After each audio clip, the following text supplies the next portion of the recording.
तो हम मेष लगन के विभिन्न भावों में शनि और केतु के कंजक्शन के बारे में बात कर रहे थे और अब तक हमारी चर्चा 6th हाउस तक पूरी हो चुकी है। इस वीडियो में देखेंगे 7वें भाव में अगर किसी भी जातक के शनि और केतु का कंजक्शन बन रहा है तो ये कंजक्शन अब आपको क्या क्या परिणाम दे सकता है। देखिए, शनि आपके यहाँ पे उच्च की स्थिति में होंगे, लेकिन केतु के साथ होने की वजह से कहीं ना कहीं केतु का बहुत ज़्यादा असर शनि पर होगा और यहाँ राहु का भी दृष्टि है शनि पर। अब आपको ये देखना पड़ेगा कि यहाँ शनि वक्री तो नहीं है। अगर यहाँ शनि वक्री हो जाते हैं तो उस केस में शनि अपना ज़्यादातर जो यहाँ परिणाम हो नकारात्मक देंगे आपको। लेकिन अगर शनि यहाँ वक्री नहीं है, मान लो अच्छी स्थिति में है, तो ऐसे में आपका पार्टनर बहुत ही ज़्यादा रेस्पॉन्सिबल होगा आपके लिए, या आपका पार्टनर आपके प्रति बहुत ज़्यादा डेडिकेटेड होगा। हाँ, इतना ज़रूर है कि आप अपने पार्टनर के प्रति शायद उतना अधिक डेडिकेटेड नहीं होंगे, उतना अधिक लगाव कभी कभी नहीं रखेंगे, लेकिन ये एकदम से भी नहीं होगा। ये आपको मैरिज होने के पश्चात कुछ समय तक बहुत ज़्यादा अटैचमेंट देगा अपने पार्टनर से, लेकिन बाद में आपको एकदम नीरसता सी फील होगी और आप अपने पार्टनर को छोड़ देंगे, यानी पार्टनर में इंटरेस्ट लेना बंद कर देंगे। ऐसी कंडीशन में भले ही आपका पार्टनर कितना भी ज़्यादा डेडिकेटेड है, कितना भी ज़्यादा आपके प्रति वो रिस्पॉन्सिबल है किसी भी काम को करने को लेकर, लेकिन फिर भी आपके लिए अपना पार्टनर ज़्यादा इम्पोर्टेंट नहीं होगा आगे चलकर। तो शनि केतु की युति सबसे पहले तो आपको बहुत ही ज़्यादा अटैचमेंट दे सकती है, शुरुआत में पार्टनर की बहुत ज़्यादा रिस्पॉन्सिबिलिटी भी आपको दे सकती है, लेकिन एक समय बाद ये यहाँ पर आपको डिटेच अवश्य करेगी। अगर शनि वक्री हो जाते हैं, वक्री के केस में आपको बहुत ज़्यादा नकारात्मक परिणाम देखने को मिल सकते हैं।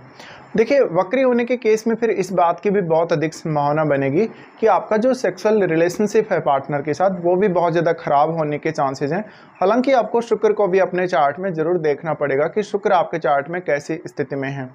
इसके अलावा 7वें भाव पर अन्य किसी भी ग्रह का प्रभाव हो तो आपको उसको भी चेक कर लेना चाहिए। मान लो अगर यहाँ गुरु का प्रभाव भी हो तो भी गुरु यहाँ पर आपको नहीं बचा सकते, क्योंकि गुरु खुद आध्यात्म के और बहुत ज़्यादा स्पिरिचुअलिटी के कारक हैं। तो ऐसे कंडीशन में गुरु भी कहीं ना कहीं केतु जैसा प्रभाव ही यहाँ डालेंगे। और राहु का जो दृष्टि यहाँ पड़ रहा है, राहु का दृष्टि यहाँ होने की वजह से आप अपने पार्टनर को कभी कभी धोखा भी दे सकते हैं। तो क्योंकि आप सेल्फ ऑब्सेस्ड होंगे हमेशा ही, ऐसे में आप किसी और के साथ भी रिलेशनशिप में जा सकते हैं या एक्स्ट्रा मैरिटल अफेयर्स में भी जा सकते हैं आप लोग। वो डिपेंड करेगा कि आपका शुक्र कैसे स्थिति में है।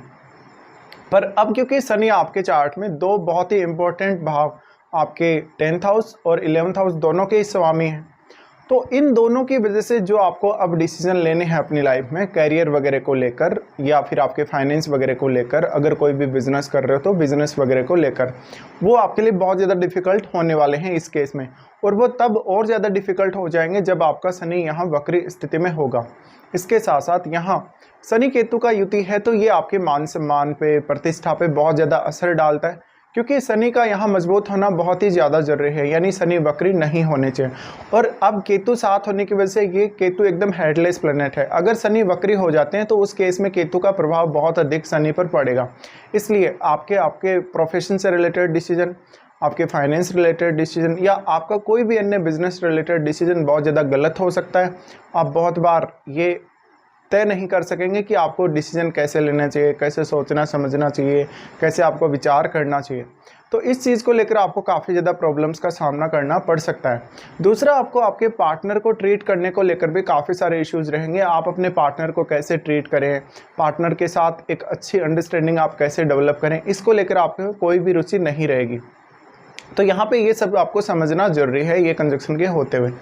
अब यहाँ पे क्योंकि शनि 10th और 11th लॉर्ड हैं, तो ये जो स्थिति है उसकी वजह से आपका कैरियर बहुत ज़्यादा इम्पेक्ट हो सकता है। अगर आपके लगन में राहु जैसे ग्रह का तो प्रभाव है ही, लेकिन अगर आपका जैसे गुरु का प्रभाव है लगन में या किसी भी अन्य ग्रह का प्रभाव, तो ऐसा भी हो सकता है कि आप सब कुछ त्याग कर, सब कुछ छोड़कर आध्यात्म की तरफ भी जा सकते हैं। और राहु भी आपको बहुत ज़्यादा मिस्टीरियस बनाता है कहीं ना कहीं। अब आपको आपके मंगल को भी देखना पड़ेगा, क्योंकि मंगल आपके लग्नेश हैं और वही आपकी दिशा तय करेंगे कि आप वास्तव में किस साइड झुकेंगे। हो सकता है कि आप बहुत ज़्यादा आध्यात्म की तरफ झुकें, हो सकता है कि आप बहुत ज़्यादा मेहनत करने वाले इंसान, बहुत ज़्यादा पॉपुलर इंसान हों। लेकिन शनि और केतु का ये कंजक्शन आपको काफ़ी बार डिस्टर्ब करेगा। आपको पार्टनर की रिस्पॉन्सिबिलिटी बहुत ज़्यादा उठानी पड़ सकती है शुरुआत में, लेकिन एक समय बाद आप अपनी सारी की सारी रिस्पॉन्सिबिलिटी त्याग देंगे और अपना एक सेपरेट रास्ता चुनेंगे। तो ऐसे में जीवन साथी के साथ शुरुआत में बहुत अधिक लगाव का होना, शुरुआत में बहुत अधिक रेस्पॉन्सिबिलिटी निभाना, लेकिन एक समय बाद उनका साथ एकदम से छोड़ देना, अलगाव वगैरह हो जाना, इवन डिवोर्स तक के भी चांसेस यहाँ बन सकते हैं, क्योंकि यहाँ जो आपका सेक्सुअल रिलेशनशिप है उसके बहुत ज़्यादा हार्म होने के चांसेस हैं। तो आपको इस कंजक्शन को इस प्रकार से विचार करना चाहिए जब भी आपका शनि और केतु का कंजक्शन आपके 7वें भाव में बनेगा।